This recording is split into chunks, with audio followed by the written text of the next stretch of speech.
Blessings, beloved gods and goddesses. I am Empress Nandi, ordained metaphysician, certified angel therapist, soul healer and teacher and intuitive. And as always, it is my honor and privilege to serve you today. Thank you to all of our incredibly enlightened subscribers. And if you're new to our channel, namaste. We welcome you with open arms.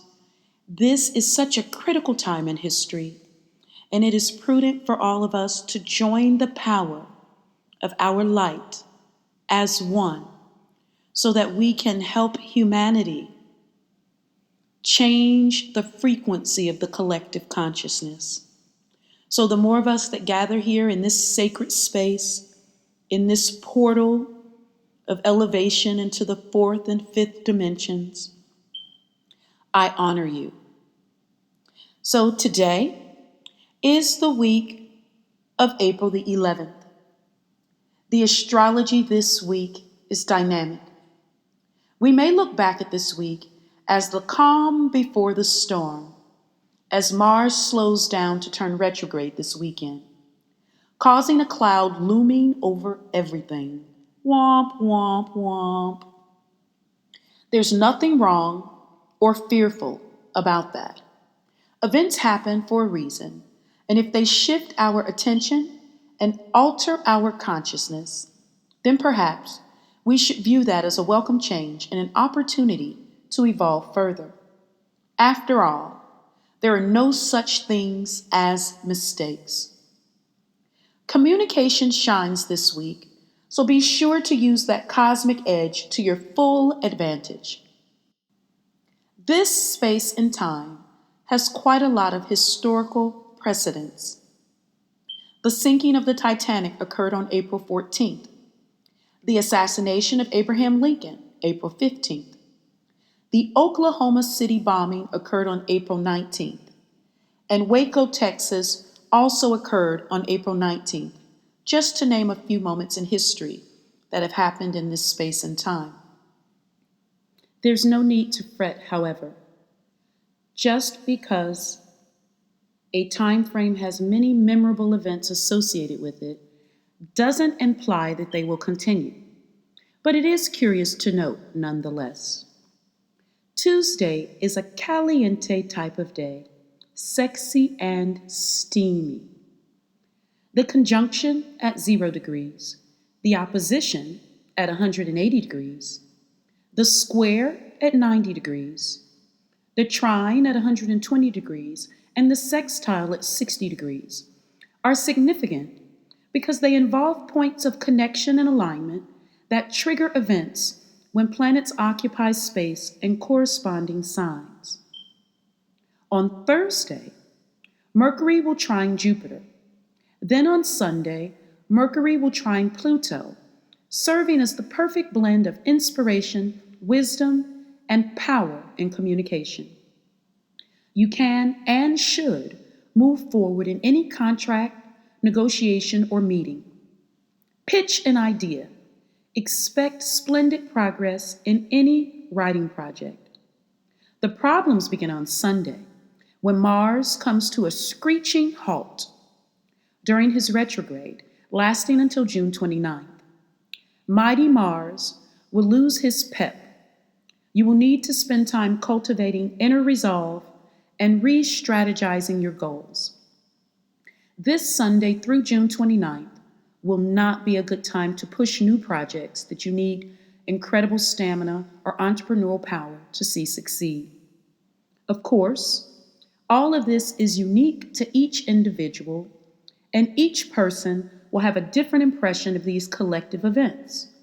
Yet, when events happen that affect us all, we do have to pay heed to the sacred geometry of the universe.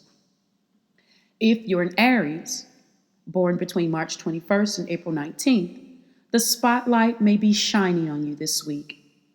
Your ability to be unique and start new things may be what draws all the attention your way. Expect to meet unusual people, experience extraordinary events, and watch as the world turns its gaze on you in the most favorable manner. Enjoy it while it lasts, Aries. Now, let's see what the Tarot of Thoth says about this week's astrology. Your first card drawn this week from the Tarot of Thoth is the Queen of Wands. Tarot cards are a map of the universe. The Queen of Wands illustrates exuberance, warmth, vibrancy, and determination. The Queen sits upon her throne, a throne that is decorated with lions, a symbol of fire and strength. She is seated on a throne of flame, ordered into geometrical light by her material power. Representing the watery part of fire, its fluidity and color, the Queen of Wands is shown with the crown of the winged globe. Rays of sunlight illuminating, symbolizing life, fertility, joy, and satisfaction. When a queen shows up in your tarot reading, it most often indicates an actual woman connected with the matter, or divine feminine energy at the forefront of the matter. The Queen of Wands represents adaptability, high energy, authority, exercising powers of attraction. The Queen is generous but intolerant. In her right hand is a wand, which is beginning to blossom with life, topped with a fir cone. Her wand is suggestive of the mysteries of Bacchus. In these positive aspects, the Queen of Wands represents fidelity, warmth, and sustenance. This queen's independent nature, her interest in occult powers, and the energy of magic are very prevalent. The Queen of Wands is the dominant feminine energy of the element of fire. She is not afraid to demonstrate her power to others, nor does she shy away from a challenge. She is a strong leader who is focused on her desires and tending to get what she wants. The Queen of Wands indicates that you are strong, independent, and able to take care of yourself and sustain your own creative vision, even in the face of adversity. You know what you want and how to get it, and you are masterful at engaging with others to achieve your goals. You are talented at staying fiercely determined and focused on your own goals while being friendly and optimistic with those around you. The Queen of Wands is highly energetic and leads a busy and active life. She radiates health and vitality and has an inner vibrance that fills her with ongoing energy and inspiration. This queen is a natural-born, intelligent leader who actively inspires others. She can be quite the mover and shaker, influencing others through her vision, courage, and determination. She instills confidence within you and gives you the power and self-assurance that you can achieve anything that you set your mind to. The Queen of Wands asks you to be bold and courageous in your undertakings and actions. Your creative energies are high, and you have a good sense of your life direction. You are highly optimistic, confident, and full of ideas that you're ready to implement and share with others. You have an ability to express your passions with great authenticity and courage. The Queen of Wands is a natural extrovert and enjoys being the center of attention. She creates a powerful first impression and is a likable individual who makes friends easily by being sweet, warm, and charming. She wants to be known, to be someone. She has bountiful social and professional networks, and she draws people to her with charisma and positive energy. She may have dreams of being a celebrity one day, whether it be within the entertainment industry, her chosen profession, or her circle of friends. It is no accident that the divine feminine is very loudly present in most of the readings that we've done in the past 8 weeks. However, even the Queen of Wands is not invincible, even if she thinks she is. At times, she may also be overbearing, irritable, righteous, and even tyrannical, particularly if you get on her bad side. She also has a fiery, passionate personality with a quick temper. She may be known to get all worked up, yell and scream, and then give you a hug, all within the space of an hour. It is important as the divine feminine energy comes to the forefront to keep that energy in balance so that it doesn't come across as stubborn.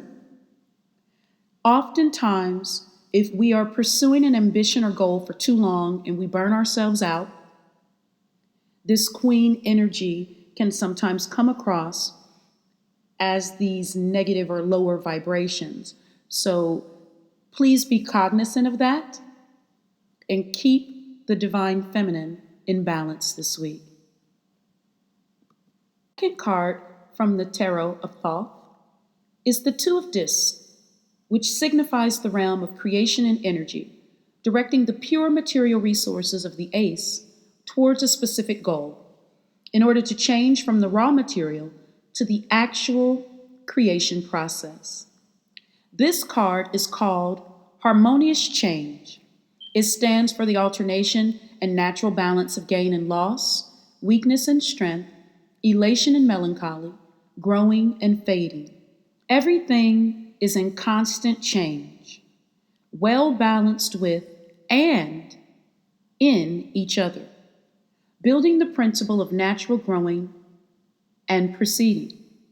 The Two of Discs reminds us that we are still part of that nature, that we have to accept the natural flow of changes and handle it with care and consideration. Now, the shadow energy of the Two of Discs brings imbalance, the inability to accept change, and clinging to a status quo that is about to fade or change.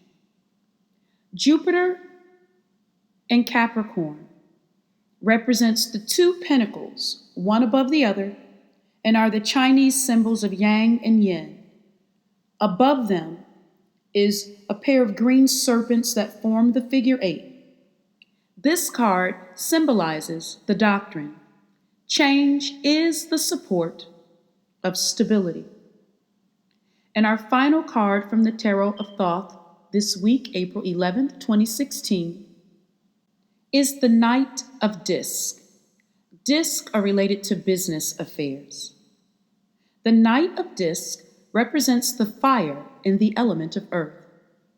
And with earth suppressing fire, the materialism is the dominant aspect in this card, showing the Knight as a complex person of amazing strength, representing earth in its function as provider of life. The Knight is clothed as a warrior. His helmet is crusted with a stag. He is armed with a flail symbolizing royalty in Kemet. He carries an exceptionally solid disc and is mounted on a shire horse. The Knight of Discs represents mountains and earthquakes, also gravitation and the activity of earth as a producer of life. The Knight of Discs is industrious and patient, steady and reliable, clever in all material matters. He is the one working without asking much, concentrating on his task without getting distracted by mind games or high-flying ideas. With more earth than fire and lacking the qualities of air, the King of Discs' success results from instinct and pragmatism rather than from intellect or knowledge. The King of Discs lacks the emotional depth of water, creating difficulties in understanding or relating to others. He can be self-centered and sullen, intolerant and unable to put any interest in anything outside of his own deeds and doings. Now, in terms of drive, the Knight of Discs will strive for material success and wealth. He is clever in material matters, patient, industrious, reliable, strong, and enduring. I am so glad we had this time together. And if you want to make personal sense of the astrology this week, schedule a personal reading at EmpressNandi@gmail.com. Same time, same station next week, beloveds. Om. Peace. Amen Ra.